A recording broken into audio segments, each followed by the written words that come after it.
আসসালামু আলাইকুম। আশা করি সকলেই ভালো আছেন। পুলিশ ভেরিফিকেশন নিয়ে অনেক সময় অনেকেই প্রশ্ন জিজ্ঞাসা করে থাকে।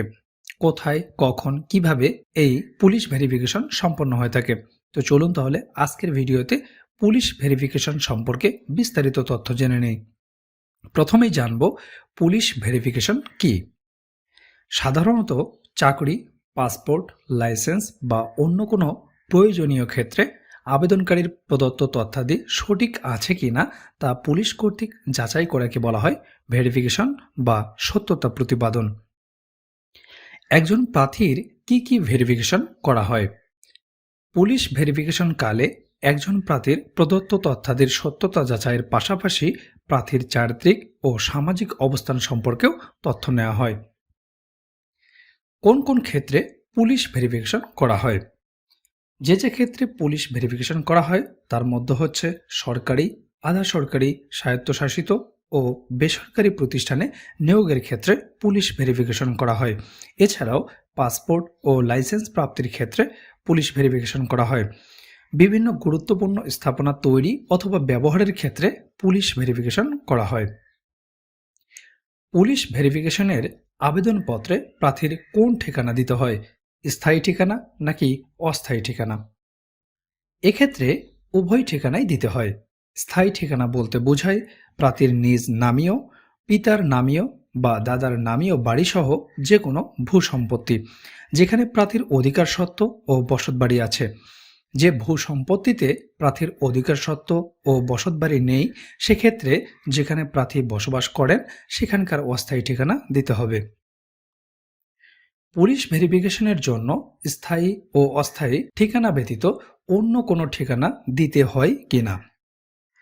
স্থায়ী ও অস্থায়ী ঠিকানা ছাড়াও সাধারণত প্রার্থী বিগত ৫ বছর যেসব ঠিকানায় ৬ মাসের অধিক সময় অবস্থান করেছেন ও প্রার্থী ১৫ বছর বয়স হতে যেসব শিক্ষা প্রতিষ্ঠানে অধ্যয়ন করেছেন বা যেসব প্রতিষ্ঠানে কর্মরত ছিলেন ও অধ্যয়নকালীন বা কর্মরত থাকাকালীন সময়ে যেসব ঠিকানায় অবস্থান করেছেন সেগুলোও উল্লেখ করতে হয়। পুলিশ ভেরিফিকেশনের তদন্তের সময় প্রার্থীকে কি থানায় যেতে হয় নাকি তদন্তকারী পুলিশ অফিসার প্রার্থীর ঠিকানায় তদন্ত করতে যাবেন? পুলিশ ভেরিফিকেশনের তদন্তের সময় প্রার্থীকে সাধারণত থানায় যেতে হয় না, কারণ তদন্তকারী কর্মকর্তা গোপনে বা প্রকাশ্যে প্রার্থীর উল্লিখিত ঠিকানাসমূহে সরজমিনে তদন্ত করে থাকেন। এখানে অনেকে প্রশ্ন করে থাকেন যে পুলিশ ভেরিফিকেশনটা এটা কি গোপনে হয় নাকি প্রকাশ্যে হয়? এটি দুইভাবেই হতে পারে। আপনাদের বাড়িতে গিয়ে পুলিশ ভেরিফিকেশন সম্পন্ন হতে পারে অথবা গোপনে আপনার সম্পর্কে তথ্যাদি নিয়ে পুলিশ ভেরিফিকেশন হতে পারে। তবে কোনো কারণে তদন্তকালে প্রার্থী যদি তদন্তকারী কর্মকর্তার চাহিদা মতে তাৎক্ষণিকভাবে কোনো প্রয়োজনীয় ডকুমেন্ট উপস্থাপন করতে ব্যর্থ হন তাহলে পরবর্তী সময়ে ওই ডকুমেন্ট পৌঁছে দিতে আলোচনা সাপেক্ষে থানায় যেতে হতে পারে। পুলিশ ভেরিফিকেশনের তদন্তের সময় প্রার্থীকে কি তদন্তকারী পুলিশ অফিসারের নিকট কোনো ডকুমেন্টস দিতে হয়? পুলিশ ভেরিফিকেশনের তদন্তের সময় কোনো ক্ষেত্রে তদন্তকারী কর্মকর্তা প্রার্থীর নিকট হতে কতিপয় ডকুমেন্ট সংগ্রহ করতে পারেন, যেমন প্রার্থীর স্থায়ী ঠিকানার সপক্ষে সেই বাড়ির দলিলের কপি বা বিদ্যুৎ বিল অথবা গ্যাস বিল অথবা ওয়াসার বিল অথবা টেলিফোন বিল ইত্যাদির কপি নিতে পারে। তবে কিছু সরকারি চাকরির ক্ষেত্রে এসব কাগজ সাধারণত দেখে না, যেমন প্রাইমারি শিক্ষক নিয়োগের ক্ষেত্রে এ সমস্ত কাগজপত্র সাধারণত দেখা হয় না কিংবা ভেরিফিকেশন এত জটিলভাবে হয় না। কিভাবে হয় সে সম্পর্কেও আমরা বিস্তারিত জানব। তবে কোনো স্থাপনা তৈরির ক্ষেত্রে এই সব ডকুমেন্ট দেখে থাকে। তবে সরকারি ডিফেন্সের চাকরির ক্ষেত্রে যেমন পুলিশ, আর্মি, নেভি এরূপ ডিফেন্সের চাকরিগুলোর ক্ষেত্রে সাধারণত যাবতীয় ডকুমেন্টগুলো চেক করা হয়ে থাকে। পুলিশ ভেরিফিকেশন শেষ হতে সর্বোচ্চ কতদিন সময় লাগে? এটি নির্ভর করে সাধারণত কত জায়গায় ভেরিফিকেশন করতে হয় তার উপর। যদি একটি পুলিশ ইউনিটের অধিক্ষেত্রের মধ্য তাহলে সাধারণত ৩ দিনের মধ্যেই তদন্ত সম্পন্ন করতে হয়। তবে যদি প্রার্থীর স্থায়ী ও অস্থায়ী ঠিকানা ভিন্ন ভিন্ন জেলায় হয় ও শিক্ষা প্রতিষ্ঠান বা চাকরির প্রতিষ্ঠানও ভিন্ন ভিন্ন জেলায় হয় সেক্ষেত্রে ১৫ দিন বা তারও বেশি সময় লাগতে পারে। প্রাইমারি চাকরির ক্ষেত্রে পুলিশ ভেরিফিকেশন কখন হয়? প্রাইমারি ফল প্রত্যাশী কিংবা চূড়ান্তভাবে মনোনীত প্রার্থী অনেকেই এই প্রশ্নটা করে থাকেন। প্রাইমারি চাকরির ক্ষেত্রে পুলিশ ভেরিফিকেশন কখন হয়? 2020 সালের প্রাথমিক শিক্ষক নিয়োগের অভিজ্ঞতার আলোকে আপনাদেরকে বলতে পারি, চাকরিতে যোগদানের 2 থেকে 7 মাস পর ভেরিফিকেশন শুরু হবে।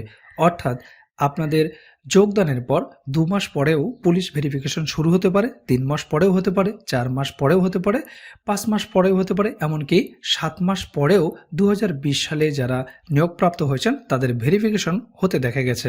আপনারা যোগদানের 1 বছরের মধ্যেই পুলিশ ভেরিফিকেশন সম্পন্ন হবে। এটি হতে পারে 2 মাস পর, 5 মাস পর, 8 মাস পর, তবে মোটামুটি দেখা গেছে প্রাইমারি চাকরিতে যোগদানের পর 1 বছরের মধ্যে পুলিশ ভেরিফিকেশন হয়ে থাকে। এজন্য আপনাদের করণীয় হচ্ছে জেলা প্রাথমিক শিক্ষা অফিসে যে কাগজপত্রগুলো জমা দিবেন তার এক সেট বাড়িতে রাখবেন। তাহলে পুলিশ ভেরিফিকেশন যখনই হোক আপনাদেরকে টেনশন করতে হবে না। অনেকেই জিজ্ঞেস করে থাকেন, পুলিশ ভেরিফিকেশন যদি যোগদানের পরে হয় তাহলে যোগদানের সময় পুলিশ ভেরিফিকেশন ফর্ম জমা দিতে হয়, সেটি কোথায় পাবো? খুবই গুরুত্বপূর্ণ একটি প্রশ্ন। আপনারা যে তারিখে জেলা প্রাথমিক শিক্ষা অফিসে যোগদান করতে যাবেন সেই দিন তার নিকটস্থ কম্পিউটারের দোকান থেকে 3 কপি পুলিশ ভেরিফিকেশন ফর্ম কিনে নিতে হবে। অনেকেই ফর্মগুলো হাতে নিয়ে দাঁড়িয়ে বিক্রি করবে। একটু বেশি দামে বিক্রি করার জন্য তারা ফর্মগুলো নিয়ে গেটের সামনে দাঁড়িয়ে থাকে। সেক্ষেত্রে তারা দাম নেবে 15 টাকা। একটু দূরে ফটোকপির দোকানে নেবে 5 টাকা। কিন্তু ফটোকপির দোকানে পর্যাপ্ত ভিড় থাকায় অনেকেই 15 টাকায় কিনে নেবে। এই বিষয়টা একদম বিস্তারিত বলে দিলাম। এই পুলিশ ভেরিফিকেশন কি বাড়ি বাড়ি গিয়ে হবে? এই পুলিশ ভেরিফিকেশন বাড়ি বাড়ি গিয়েও হতে পারে, তবে না হওয়ার সম্ভাবনাই বেশি। প্রাইমারি চাকরির ক্ষেত্রে ভেরিফিকেশন এত জটিলভাবে হয় না। তাহলে ভেরিফিকেশন কোথায় হবে? আপনাদেরকে একটা পরামর্শ দেই। আপনারা যোগদানের পর নিজ উপজেলায় সদ্য নিয়োগপ্রাপ্তদের নিয়ে একটা মেসেঞ্জার গ্রুপ খুলবেন। এটা যে শুধু পুলিশ ভেরিফিকেশনের ক্ষেত্রেই কাজে দেবে তা নয়, নিজেদের মধ্যেও আপনাদের একটা দারুণ ইউনিটি তৈরি হবে। সাধারণত পুলিশ ভেরিফিকেশনের জন্য দায়িত্বপ্রাপ্ত কর্মকর্তার উপর কিছু উপজেলা নির্দিষ্ট করা থাকে। আপনার উপজেলায় যেদিন আসবে কাউকে না কাউকে ফোন দেবে এবং একটা নির্দিষ্ট স্থানে আসতে বলতে পারে। আপনারা এক্ষেত্রে সেই স্যারের সাথে কথা বলে মেসেঞ্জারে অন্যান্যদের সাথেও কথা বলে নেবেন এবং একসাথে সেই স্যারের কাছে কাগজপত্র নিয়ে যেতে পারেন। এতে করে একসঙ্গে অনেকেরই ভেরিফিকেশন হয়ে যাবে। তবে যদি একজনও বাকি থাকে, তার ভেরিফিকেশন না করে তিনি উপজেলা প্রস্থান করবেন না। এতে যদি কয়েকদিন থাকতেও হয় তিনি থাকবেন, কারণ এটি তার উপর অর্পিত দায়িত্ব। একসাথে যদি 5-7 জন কিংবা 10 জন 15 জনের ভেরিফিকেশন হয়ে যায় আর আপনি যদি কোনো কারণে বিষয়টা না জানেন, এ নিয়ে টেনশন করার কিছুই নেই। কারণটা হচ্ছে আপনার উপজেলায় একজনও পুলিশ ভেরিফিকেশন করা থেকে বাদ যাবে না। কোনো কারণে একজনও যদি বাদ পড়ে তার ভেরিফিকেশন সম্পন্ন হওয়ার পরে তিনি সেই উপজেলা প্রস্থান করবেন। এজন্যই আপনাদেরকে এই পরামর্শটা দিচ্ছি, তা হচ্ছে যোগদান সম্পন্ন হওয়ার পর আপনার উপজেলায় যারা সদ্য নিয়োগপ্রাপ্ত হয়েছেন তাদের নিয়ে একটা গ্রুপ খোলা, এটা অত্যন্ত জরুরি। যে যে বিদ্যালয়ে আপনাদের পদায়ন হয়েছে সেই বিদ্যালয়ের পরিবেশ কেমন, বিদ্যালয়ে যোগদানের পর আপনাদের অভিজ্ঞতা সেখানে শেয়ার করতে পারেন। এছাড়া অন্যান্য অনেক বিষয় আপনারা নিজেদের মধ্যে শেয়ার করতে পারবেন। আপনাদের সুবিধার্থে বিষয়টা বললাম আর কি। পুলিশ ভেরিফিকেশন চলাকালে প্রার্থী যদি কোনো ধরনের হয়রানির শিকার হয় সেক্ষেত্রে প্রার্থী কোথায় অভিযোগ করতে পারে?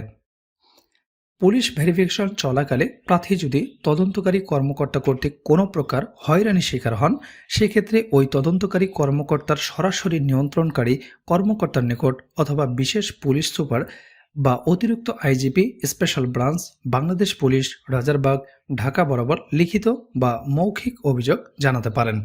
অনেক ক্ষেত্রে দেখা যায় যারা পুলিশ ভেরিফিকেশন করতে যায় কিছু কর্মকর্তা উৎকোচ গ্রহণের জন্য প্রেশার ক্রিয়েট করেন, ঘুষ নেওয়ার জন্য একটা ফন্দি ফিকির করে থাকেন। তো অনেকেই তাদেরকে সন্তুষ্ট করে থাকেন, অনেকেই তাদেরকে ঘুষ দেন না। তারপরেও যদি আপনাকে কোনোভাবে হয়রানি করে সেক্ষেত্রে আপনি প্রয়োজনীয় ব্যবস্থা নিতে পারবেন, সে বিষয়ে দিক নির্দেশনা দেওয়া হয়েছে। এছাড়াও 999-এ ফোন করে তার বিরুদ্ধে অভিযোগ জানাতে পারবেন। পুলিশ ভেরিফিকেশনের সময় সাধারণত একজন প্রার্থীর কোন কোন বিষয়ে তদন্ত করা হয়? এটি সবচেয়ে গুরুত্বপূর্ণ প্রশ্ন। পুলিশ ভেরিফিকেশনের সময় সাধারণত একজন প্রার্থীর যে যে বিষয়ে তদন্ত করা হয় সে সমস্ত বিষয় এবং সেই সমস্ত বিষয়ের জন্য যে যে কাগজপত্র রেডি রাখবেন সেগুলো হচ্ছে: 1 নম্বর হচ্ছে প্রার্থীর পুরো নাম, 2 প্রার্থীর জাতীয়তা, 3 প্রার্থীর পিতার পুরো নাম এবং জাতীয়তা। 4 প্রার্থীর স্থায়ী ঠিকানা, বাড়ির দলিলের কপি বা বিদ্যুৎ বিল অথবা গ্যাস বিল, ওয়াসার বিল অথবা টেলিফোন বিল ইত্যাদির কপি। 5 প্রার্থীর বর্তমান বাসস্থলের ঠিকানা। প্রার্থীর বর্তমান বাসস্থলের ঠিকানা কোনোভাবেই যাতে ভুল না হয়। অনেক সময় দেখা গেছে 2020-এ যারা নিয়োগপ্রাপ্ত হয়েছেন কোনো কারণে, অফিসিয়াল কারণে বা অন্য যে কোনো কারণে নাম অথবা গ্রাম বিকৃত হয়ে গেছে। সেক্ষেত্রে সেই সমস্ত প্রার্থীর পুলিশ ভেরিফিকেশন করতে কিন্তু একটু জটিলতা তৈরি হয়েছে, অর্থাৎ তাদের খুঁজে পেতে বেগ পেতে হয়েছে। 6 প্রার্থীর বৈবাহিক অবস্থা। প্রার্থী বিবাহিত কিনা সেই বিষয়টিও ভেরিফিকেশনের সময় নিশ্চিত করা হয়।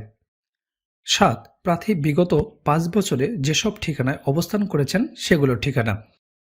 প্রার্থীর জন্ম তারিখ, এটি কিন্তু খুবই গুরুত্বপূর্ণ। আপনাদের যে স্কুল সার্টিফিকেট আছে সেই সার্টিফিকেট অনুযায়ী আপনার জন্ম তারিখ ঠিক আছে কিনা এটি অবশ্যই নিশ্চিত হতে হবে।